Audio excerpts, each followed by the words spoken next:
Muy bien, seguimos estudiando el libro de Nehemías. Estamos tratando de descubrir en este libro lo que es cómo servir y ser de impacto.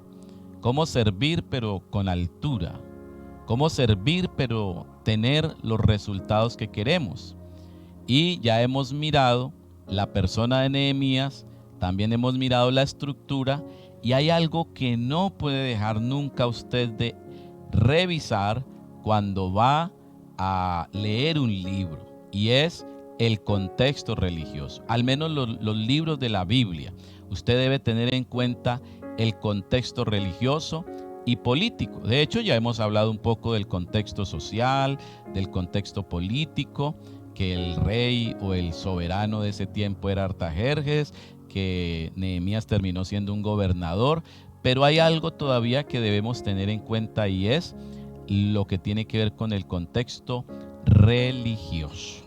Y cuando hablamos del contexto religioso, tenemos que pensar desde el libro de Nehemías en que es una comunidad muy deseosa de hablar de identidad. No sé si cuando usted ha venido leyendo la Biblia capítulo a capítulo, normalmente se ha encontrado con unos capítulos que encuentran nombres, más nombres, y como que termina uno durmiéndose leyendo todos esos nombres, lo que llamamos las genealogías. Bueno, esas genealogías, aunque para nosotros son aburridas leerlas, que también las vamos a encontrar en Nehemías, en el libro de Esdras y con mucha fuerza en los libros de Crónicas cuando se inicia primero de Crónicas. Entonces, para nosotros parece que no tiene mucha importancia porque son un poco de nombres ahí amontonados, pero son tan importantes como que usted fuera a la notaría y no encontrara su nombre registrado allí. Imagínense lo que pasaría. No podría tener una identidad de que es colombiano, de qué manera usted se identifica. Entonces las genealogías son como las notarías de ese tiempo. Y desde allí nos vamos a encontrar con que la identidad era muy importante. ¿Por qué Crónicas tiene entre 7 y 8 capítulos dedicados a nombres? Recordemos que Crónicas se escribe después de la cautividad. Es un libro que posiblemente esté muy cerca al libro de Esdras. Así que están allí para darle identidad al pueblo. Había una pugna allí muy fuerte entre samaritanos que se habían quedado y que casi se habían adueñado muchos de ellos de Jerusalén, y también los judíos que regresaban de la cautividad.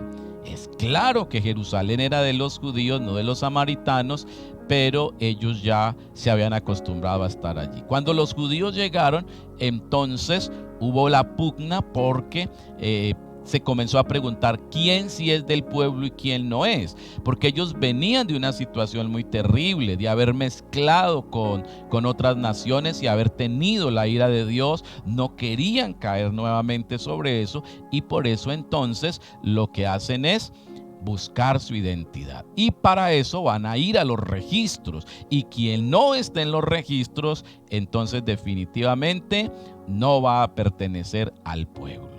Aquí estamos hablando del sentido de pertenencia que se requiere para entonces hacer parte de un grupo o de una comunidad. Esto no solamente pasó con ellos, eso pasa en las tribus y en cada familia, aún en las tribus urbanas. Si alguien quiere pertenecer, tiene que probar de alguna manera que sí está hecho para lo que es esa tribu. Así que necesitamos tener claro que el contexto religioso era un contexto de identidad.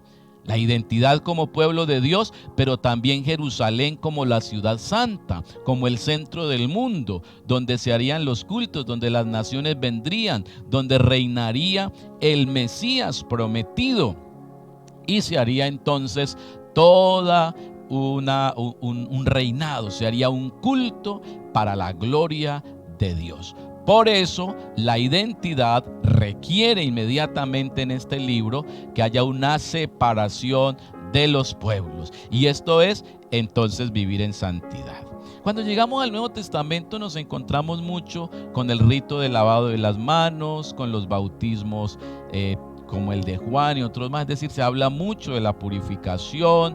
También nos encontramos con la circuncisión, que se hace con mucha fuerza. El templo es sumamente sagrado para el tiempo de Jesús, y también tenemos por allí otro elemento que es el día de reposo. Y todos esos ceremoniales están basados en la ley. ¿De dónde parte todo ese arraigo y toda esa firmeza con la que ellos construyeron todo este tiempo? Y cuando llegamos a Jesús nos encontramos con todo esto desde Nehemías. Ahí parte todo esto.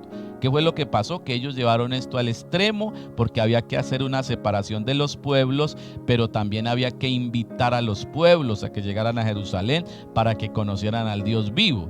Pero ellos allí cometen un error, porque lo que hacen es encerrarse en esos muros y aislarse del mundo, miedosos a contaminarse por el pecado. Terminan siendo ellos solos sin tener ningún impacto para las demás personas. Es decir, fueron llamados a ser luz del mundo, pero no lograron serlo. Y por eso cuando Jesús llega, tiene que desbaratar todos sus rituales, porque han perdido el sentido para la vida.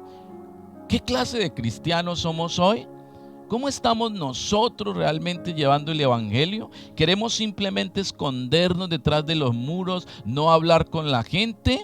Sí necesitamos sentido de pertenencia por lo que somos, pero al mismo tiempo necesitamos ir a las personas, a los desvalidos, a los pecadores, juntarnos con ellos y enseñarles el camino a la vida, a la nueva Jerusalén, a los nuevos muros que hay ahora de santidad y temor que Dios tiene preparado para los que le aman. Le invito a que usted se convierta en una persona no religiosa, sino con una intimidad profunda con Dios, que pueda inspirar a otros para vivir en el temor de Dios. Vamos a orar y vamos a decirle al Señor: ayúdanos a ser más que un religioso, ser una persona de relaciones espirituales contigo, Señor, pero también con los demás, las demás familias de la tierra que lo necesitan.